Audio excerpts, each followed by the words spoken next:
good day comme on dit en Australie. Bienvenue dans le 16e épisode du podcast Voyage au bout du monde avec Antipode Travel. Je m'appelle Sandrine et j'habite en Océanie depuis plus de 20 ans et j'ai créé ce podcast pour vous aider à préparer votre séjour en Nouvelle-Zélande et en Australie. Dans chaque épisode, je vous fais découvrir une région, je vous emmène hors des sentiers battus et je partage avec mes invités l'actualité de ces deux destinations. Aujourd'hui, je vous emmène dans le nord de l'État du Queensland, dans la région de Cairns, pour vous faire vivre deux expériences aborigènes. Mon premier invité, Dale Mudrabi, est un propriétaire traditionnel Mandingalbe Yinjini. Il partage sa vision du tourisme et vous invite à une immersion dans sa culture avec Mandingalbe Authentic Indigenous Tours. Gladys est ma deuxième invitée. On a organisé son voyage avec ses amis et elle nous raconte son expérience de pêche à la lance avec un guide aborigène avec Kukuyalanji Cultural Habitat Tours. Et elle nous dira comment ce tour s'est terminé par un festin de fruits de mer. Après ces deux interviews, je vous donnerai d'autres idées de tours et d'expériences pour appréhender cette culture millénaire et si complexe. Dans la rubrique des animaux d'Australie, on retrouve Johan, guide photographe et cofondateur d'Antipode Travel. Et en fait, je ne sais pas si je vous l'ai dit, mais c'est mon mari aussi. Eh bien, Johan nous dit tout sur le crocodile, cet animal emblématique d'une partie de l'Australie qui fascine tant les voyageurs. Et on termine par mon coup de cœur, qui est en fait notre coup de cœur avec Johan, et c'est un tour aborigène qu'on a fait dans le parc national de Kakadu. Je suis ravie de vous retrouver pour ce 16e épisode. C'est parti! J'ai eu la chance de rencontrer Dale de Mandingalbe Authentic Indigenous Tours lors d'un salon professionnel du tourisme qui s'appelle l'ATE à Brisbane en mai dernier. Je lui ai demandé quelle était sa vision du tourisme aborigène et comment se passe le tour qu'il organise au départ de Cairns. Alors, c'est la première fois que je fais une interview en anglais pour ce podcast et que je la double en français. Donc, il y a quelques petites imperfections, mais je voulais quand même vous faire entendre un peu l'accent local. Good morning, Dale. Najan Gurugu. Good morning. How are you? Good. Welcome to AT. Bienvenue à l'ATE 2025. Je m'appelle Dale Mudrabi, je suis propriétaire traditionnel Mandingalbe Yinjini et je viens de la région du Far North Queensland à l'est de Cairns. On gère une entreprise touristique qui s'appelle It's the name of Mandingalbe Authentic Indigenous Tours, and that's what it is. Eh bien, le nom dit tout, on est authentique, réel et sans prétention. On met en valeur et on présente notre culture, notre pays, et en tant que peuple, notre lien avec ce pays. Il y a parfois de la confusion sur le sens du mot « connexion », mais voilà comment on l'explique. C'est notre relation avec l'environnement, et l'environnement, c'est la végétation, l'eau salée, l'eau douce et les animaux. Depuis des générations, on a des valeurs et des croyances, tant spirituelles que physiques, qui sont liées à notre pays. Et grâce à ces valeurs, on a pu préserver notre identité en tant que peuple appartenant à une région donnée. Et ce qu'on dit, c'est on appartient à ce pays et ce pays nous appartient. Et dans cette optique, et dans le Far North Queensland, on considère le tourisme comme un secteur économique à valeur ajoutée auquel on intègre l'expérience culturelle. En 2019, on a développé plusieurs projets d'infrastructure, notamment un bateau de 42 places et des infrastructures dans les zones humides, au cœur même des mangroves. Ce projet assez spectaculaire, conçu par des architectes, a d'ailleurs remporté de nombreux prix. Et c'est pour présenter notre culture, on a donc mis en place cette compagnie qui s'appelle et elle propose 2 tours dont on fait la promotion non seulement dans notre région, mais aussi dans le monde entier. So can you describe one of the tours? Alors, est-ce que tu peux nous décrire ces tours, Dale? Oui, bien sûr. Alors, la première excursion, elle est très populaire. C'est une expérience écologique immersive. On part de la marina de Cairns, on traverse la creek et on remonte à un ruisseau qui s'appelle Hills Creek. C'est un ruisseau qui coule depuis la colline, d'où son nom, parce que Hill veut dire colline. Et puis on débarque dans un endroit qui s'appelle East Trinity Reserve. Donc c'est une zone protégée autochtone. Il n'y en a que 82 en Australie et on est le numéro 50. Ça veut dire qu'on a pu créer sur nos terres une zone protégée et qu'on travaille avec d'autres agences et aussi avec nos voisins pour gérer et protéger nos terres. Mais ce qui veut dire aussi, c'est qu'on met en avant et qu'on protège notre culture. Avec la visite immersive, on va toucher, ressentir et respirer un sentier de randonnée. On appelle ce sentier le Mayi Bugan. On va vous proposer des fruits de saison et un délicieux damper qui est préparé par les jeunes filles. Et vous serez de retour à Cairns en moins de 3 heures. Le deuxième tour qu'on propose, il s'appelle Mortel après la tombée de la nuit. Et ça fait peur, ça, Dale, non?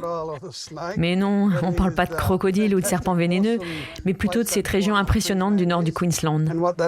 Alors le tour inclut une croisière au coucher du soleil sur l'eau, avant de remonter Hills Creek pour rejoindre notre base.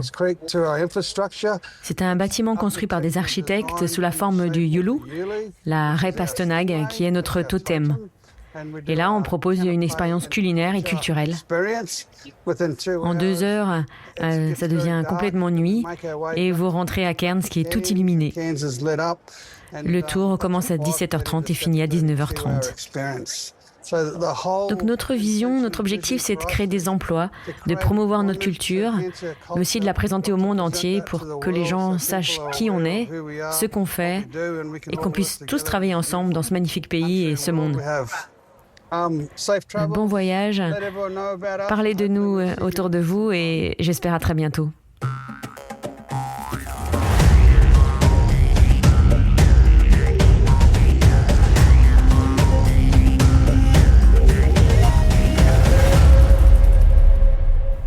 Une expérience qu'on conseille souvent si vous venez dans la région de Cairns, c'est une sortie avec un guide aborigène avec Kuku Yalanji Cultural Habitat Tours. J'ai inclus cette expérience dans le programme de Gladys et de ses amis qui sont venus passer quelques semaines en Australie avec nous. Et elle a tellement aimé cette expérience que j'avais envie d'avoir son témoignage dans ce podcast. Et donc elle va partager son ressenti lors de cette sortie dans la mangrove qui, vous allez l'entendre, se termine par une dégustation de fruits de mer. Bonjour Gladys. Bonjour Sandrine. Alors tu as eu l'occasion de participer à cette excursion avec 3 amis. Ça a été un coup de cœur, je crois. Oui, tout à fait. Comme tu nous l'as présenté et décrit, on avait vraiment envie de partager une activité avec un aborigène, voilà, pour connaître un peu les traditions et puis découvrir de manière différente l'Australie, voilà, avec quelqu'un vraiment du pays. Et c'était une très chouette activité qu'on a partagée effectivement. Donc vous partez un tout petit peu au nord de Port Douglas, donc dans le Queensland. Les rendez-vous étaient sur la plage, je crois. Oui, on avait rendez-vous sur la plage, mais en fait on l'a retrouvé devant sa maison. On est parti donc à pied et on a traversé un espace boisé de mangroves. Et donc ensuite la plage était devant nous, un espace immense de plage avec la mangrove qui l'entourait. Donc il fallait venir en tongs ou en bottes ou pieds nus? Il nous a conseillé de rester pieds nus, mais on pouvait effectivement porter des bottes ou des chaussures de plage, enfin des chaussures de rivière. Voilà, c'est ce que j'ai fait. Moi j'ai gardé les chaussures de rivière, le contact voilà, avec la boue est particulier. Et alors, qu'est-ce que vous avez appris pendant cette excursion ? Eh bien, écoute, on est parti donc à pied avec notre pic pour en fait pêcher les crabes et un seau, une lance en bois avec un pic en fer au bout. Il nous a expliqué en fait le geste à faire assez rapide et sec pour pouvoir embrocher les crabes et les pêcher. Donc il nous a fait une démonstration voilà, dès qu'il voyait. Donc il a bien le coup de main, on va dire qu'il ne les rate pas. Nous au début on était hésitants et on en a raté plusieurs, mais lui il faisait mouche à chaque fois. Et alors, nos éditeurs aimeraient vraiment savoir si vous avez réussi à attraper des crabes.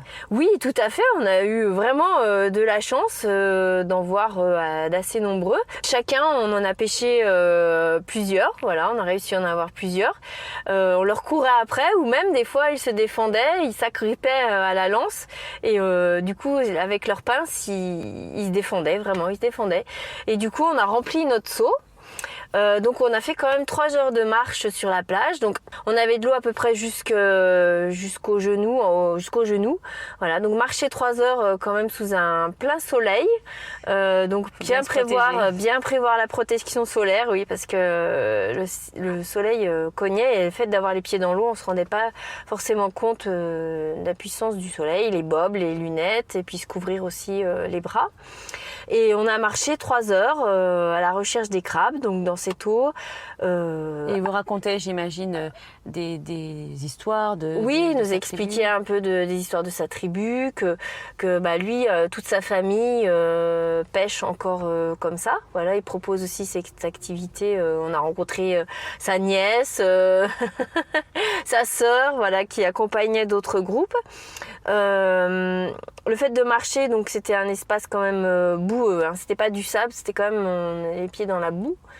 Et on est revenu par le bord de la mangrove où il nous expliquait aussi comment on pouvait pêcher les huîtres, parce qu'il y a beaucoup d'huîtres qui se collent donc sur les racines de la mangrove, donc on en a pris quelques-unes.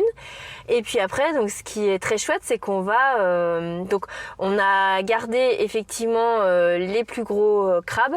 Les autres, on les a relâchés. Il nous a expliqué qu'en fait, ils régénéraient leur carapace. Donc le fait de les avoir blessés avec les lances n'empêchait pas qu'ils pouvaient régénérer le trou qui avait été fait. Et donc ils repartaient dans l'eau, vivants dans l'eau, voilà. Et on a gardé donc certains d'entre eux. Et puis après, on est allé chez lui pour préparer les crabes. Donc dans sa maison. Dans sa maison, il y avait sa famille, ses parents, ses sœurs, ses neveux et nièces qui étaient attablés. Donc vous avez pu avoir un vrai échange avec Exactement, ouais. On est allé dans la cuisine et il nous a expliqué comment il allait les préparer. Tout ce dont il avait besoin, il l'a trouvé dans le jardin, la citronnelle, voilà, l'huile de coco, enfin toutes les herbes, les herbes aromatiques étaient dans son jardin, donc il les a cueillies, le citron, et voilà, après il a préparé ça dans la cuisine, dans la poêle. Vous avez fait un Masterchef? Oui, en tout cas, on l'a laissé, il nous a fait une sauce qui accompagnait le crabe. Voilà, on a eu 2 saladiers de crabe et on s'est attablé avec sa famille et on a dégusté les crabes avec du pain fait maison pour saucer. Très important. Les Français que vous êtes, on doit être ravis.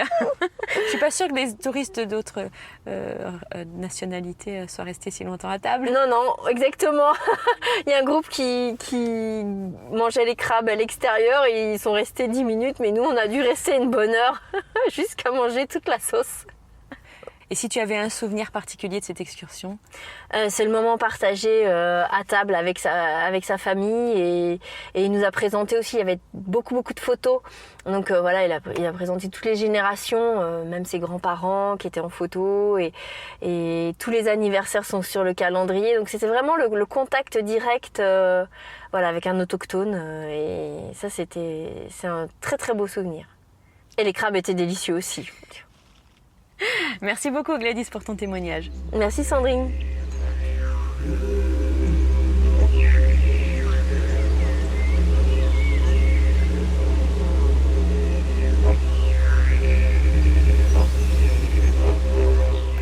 Je suis sûre que Gladys vous a donné envie de participer à cette expérience. Mais je vous rassure, vous pouvez aussi découvrir la culture aborigène sans forcément marcher pieds nus dans la mangrove. J'ai sélectionné quelques excursions pour toutes les personnes qui souhaitent en savoir plus sur cette culture fascinante. Savez-vous d'ailleurs que les premiers peuples aborigènes sont arrivés en Australie il y a au moins 60 000 ans ? Leur culture est considérée comme la plus ancienne culture vivante au monde. Et ce qui la rend unique, c'est pas seulement son ancienneté, mais c'est aussi le fait qu'elle soit continue. Les traditions, les langues, il y a environ 120 langues qui sont encore parlées en Australie. Les savoirs spirituels et les pratiques artistiques, elles ont été transmises de génération en génération sans grande rupture. Ça a été transmis à travers les histoires et les cérémonies. Donc ça en fait évidemment une culture extrêmement riche et complexe aussi, avec une profonde connexion à la nature et au temps du rêve, le fameux dream time. Vous entendrez certainement ce terme pendant votre voyage. En résumé, mais vraiment en résumé, c'est une vision du monde où la terre, les animaux et les humains sont profondément liés. Et à chaque montagne, chaque rivière, chaque étoile raconte une histoire. C'est ça le dream time. Mais bon, il faudrait bien plus qu'un épisode pour expliquer le concept, hein. Le mieux pour commencer à appréhender cette culture, c'est de participer à une expérience avec un guide aborigène. Alors un conseil, il vaut quand même mieux pouvoir comprendre l'anglais, sinon vous perdrez beaucoup d'informations. Malheureusement, il n'y a pas de guide aborigène qui parle français. En tout cas, moi, je n'en connais pas. Mais si vous en rencontrez un, donnez-moi son contact. Alors, ces expériences vont vous permettre d'avoir accès à des légendes, des danses, la musique, une démonstration de didgeridoo, de boomerang, une cérémonie du feu, et beaucoup d'explications, bien sûr, sur la faune, sur la flore. Et chacune de ces expériences va enrichir votre voyage et vous verrez ensuite votre environnement certainement d'une autre façon. Si vous restez dans les grandes villes, vous avez plusieurs options pour une première familiarisation avec la culture aborigène. Souvent, il s'agit de tours à pied, donc 1 heure ou 2 heures avec un guide qui va vous expliquer l'histoire des lieux, comment vivait son peuple dans la région avant et après l'arrivée des Européens. Les jardins botaniques aussi souvent organisent des visites avec un guide local, cette fois plus axé bien sûr sur les plantes et sur leur utilisation par les aborigènes, que ce soit pour cuisiner ou soigner. Vous pouvez aussi choisir une activité comme une croisière ou une sortie en kayak, mais organisée par un prestataire aborigène. Donc, par exemple, à Sydney, je conseille la croisière de 2 heures dans la baie avec Tribal Warrior, qui inclut aussi la visite de Clark Island. Et puis aussi une sortie en kayak près d'Eden, au sud de Sydney, avec le prestataire Navigate Expeditions. Donc vous combinez une activité sportive avec des explications et données par un guide aborigène. À Adélaïde, vous pouvez aussi participer à des expériences culturelles comme un atelier de tressage, en plus d'une visite de la ville et des jardins. Plus vous vous éloignez des villes, plus vous aurez accès à des expériences authentiques, parfois moins bien organisées, mais encore plus enrichissantes. Moi, je me souviens d'une sortie avec un guide aborigène qui m'avait beaucoup marqué, et mes enfants s'en souviennent encore. C'était près de Cooktown, et le guide faisait appel à tous nos sens. On a goûté, touché, senti, écouté, et on a compris tellement de choses. Alors, c'est vrai que cette culture tellement complexe, elle ne se comprend pas juste après avoir passé quelques heures avec un guide, mais à chaque fois en fait vous apprendrez certaines choses, c'est comme un peu des couches de connaissances qui permettent de mieux appréhender cette culture. On a beaucoup aimé aussi à Catherine Gorge, dans le territoire du Nord. Nitmiluk Tours propose une nouvelle expérience qui s'appelle Sur les traces de nos ancêtres, qu'on peut combiner avec la sortie en bateau dans les fameuses gorges de Catherine. Dans le centre rouge, à Ayers Rock, je conseille l'excursion à la journée avec la famille Uluru sur ces terres ancestrales Pachi. Et c'est organisé par le prestataire Seït. La culture aborigène s'exprime aussi bien sûr par l'art.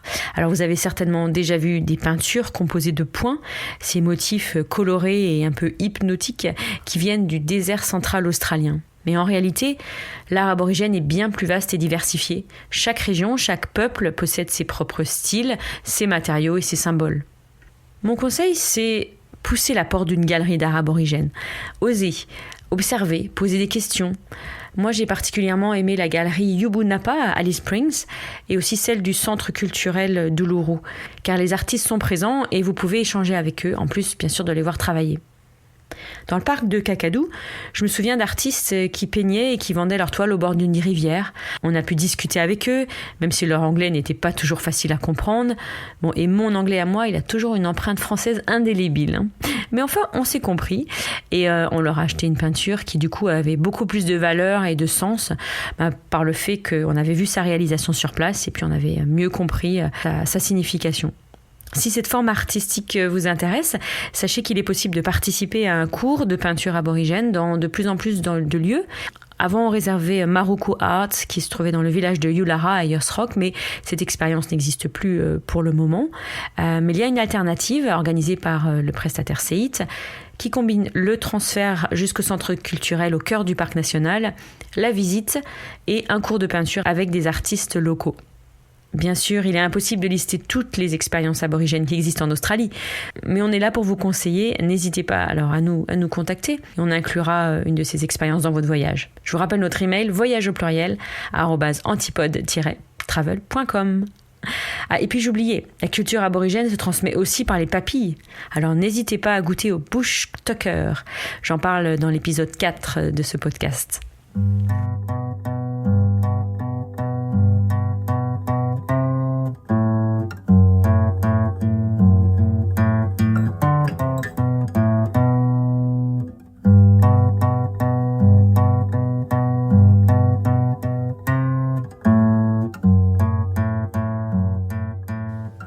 quel animal sympathique tu vas nous parler, Johan, aujourd'hui ? Aujourd'hui, il n'y a pas d'animal sympathique au programme. Non. Oh mince. On met de côté les mignons koalas, les adorables kangourous. On va parler du plus gros reptile du monde et il vit en Australie, c'est le crocodile marin.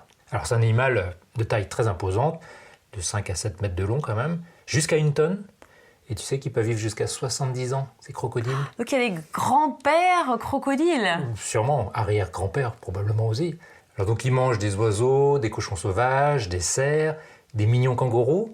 Et aussi des vaches et des buffles sauvages. Alors, est-ce qu'on en trouve dans toute l'Australie, ces crocodiles ? Non, on ne les trouve que dans la partie nord de l'Australie, dans le Queensland, le territoire du Nord, l'Australie occidentale. En fait, on les trouve au-dessus d'une ligne qui passe à peu près par Brisbane, enfin un peu au-dessus de Brisbane, et Broome, sur la côte ouest. Donc en fait, il n'y a pas de crocodile à Melbourne, Sydney ou Perth. Alors attention, parce que son nom de crocodile marin est un peu trompeur. On l'appelle salties en Australie. Salt, c'est le sel, parce qu'on le trouve effectivement sur les plages ou dans la mer, mais aussi dans les rivières ou les lacs d'eau douce. Attention, vigilance, et parfois même à des dizaines de kilomètres de l'océan. Bah alors, comment ils font pour se retrouver si loin de la mer ? Ah, c'est une bonne question. Ils prennent l'avion. Non. À la saison des pluies, entre novembre et avril, les crues sont vraiment importantes et nombreuses et ça permet aux crocodiles de profiter un petit peu de cette montée des eaux pour nager et s'engager vers l'intérieur des terres. En fait, ils font du tourisme, quoi. Oui, quelque sorte du tourisme gratuit. Oui. Du tourisme fluvial. Du tourisme fluvial. Et on trouve un peu des traces de leur passage après la saison des pluies, dans des régions comme à Litchfield National Park, dans le territoire du Nord. Il y a des zones où, dans les guides, vous verrez, c'est marqué, vous pouvez vous baigner. Et vous arrivez là au mois d'avril, au mois de mai, à la fin de la saison des pluies, et puis il y a une cage avec un panneau qui dit « Attention, peut-être crocodile, faut pas s'y baigner ». Et en fait, ils le font à chaque saison. Quand on n'est pas sûr si un crocodile qui en a profité des crues pour arriver jusque-là, ils mettent une cage et ils attendent quelques semaines. Et puis si au bout de quelques semaines, il n'y a pas de crocodile pris, probablement il n'y en a pas. Et on peut se baigner.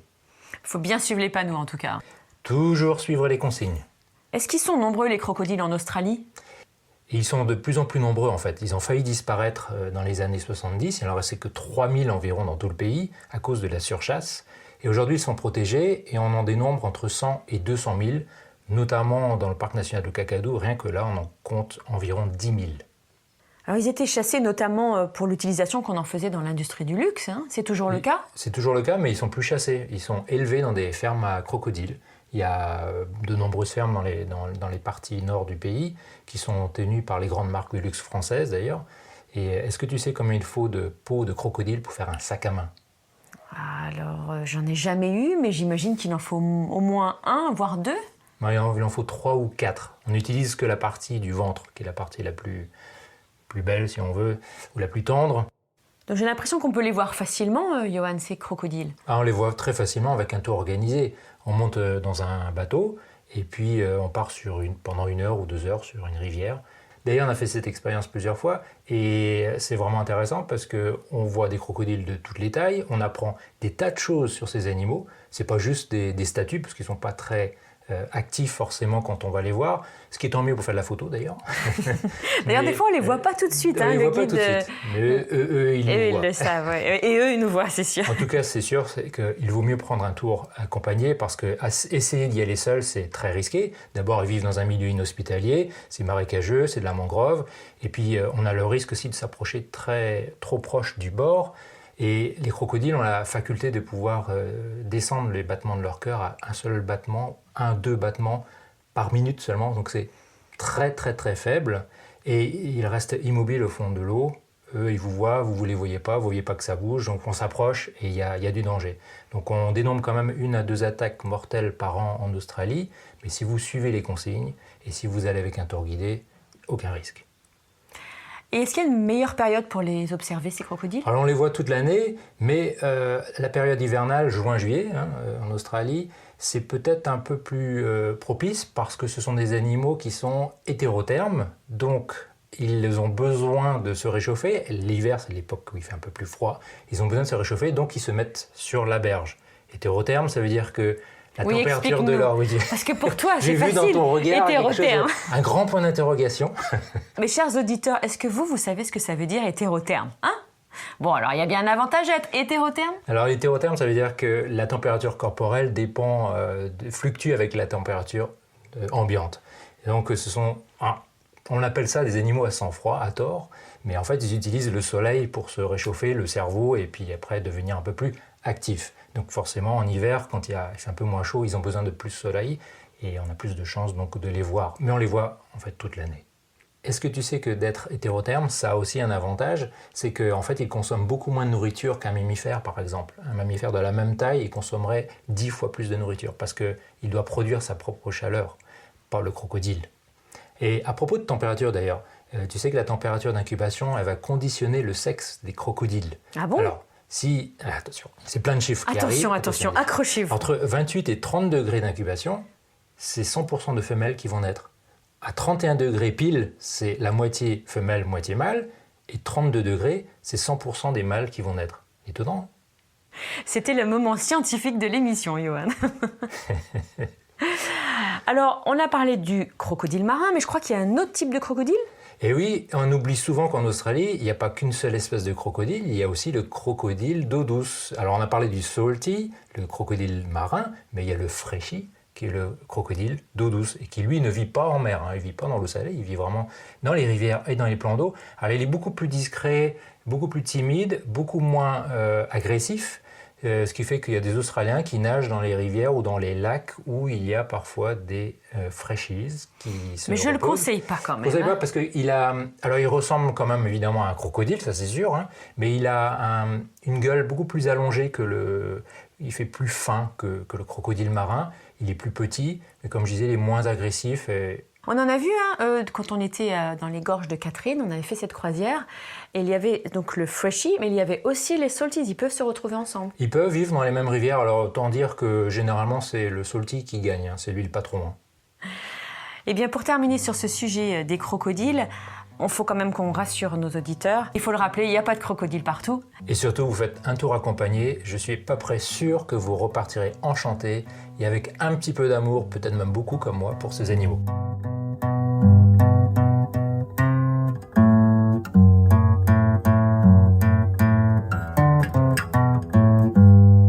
Pour terminer cette émission, je voulais vous partager un coup de cœur en commun et en famille. On est allé faire cette expérience aborigène dans le parc national de Kakadu, où devait aller sur la terre d'Arnhem, où on peut avoir accès avec un permis uniquement. Et il se trouvait que c'était après la saison des pluies, mais il y avait encore pas mal d'eau, il y avait des routes coupées.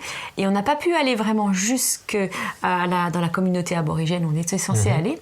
Mais on a vécu une expérience extraordinaire avec ce guide qui nous a notamment amenés près d'un billabong. Et on a vu... Des crocodiles. Des bébés crocodiles. Ouais, ça c'est exceptionnel. Il nous en avait vaguement évoqué.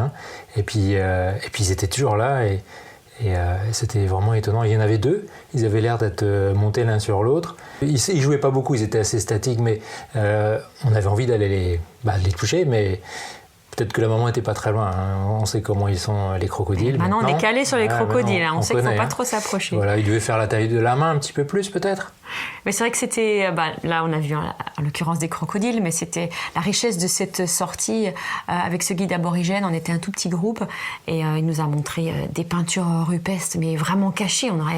Si on n'avait pas de guide, on les aurait jamais trouvées. Enfin, il y en a énormément. C'est ça qui m'a surpris dans cette sortie, c'est qu'on en voit beaucoup, mais sans guide, c'est difficile de s'y approcher et puis de les comprendre en plus.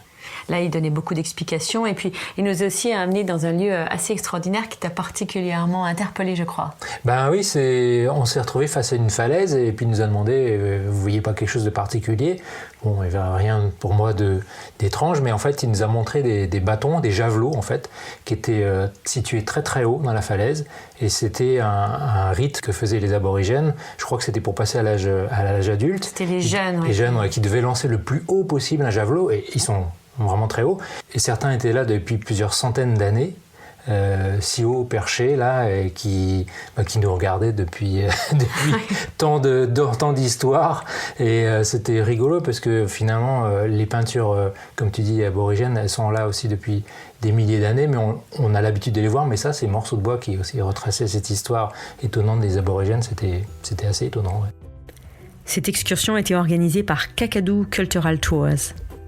Cet épisode australien se termine. Merci beaucoup d'avoir voyagé en ma compagnie. Vous pourrez retrouver les références de cet épisode dans les notes. Et je tiens à remercier chaleureusement Dale et Gladys pour leur témoignage et à Johan bien sûr pour sa participation sur les crocodiles.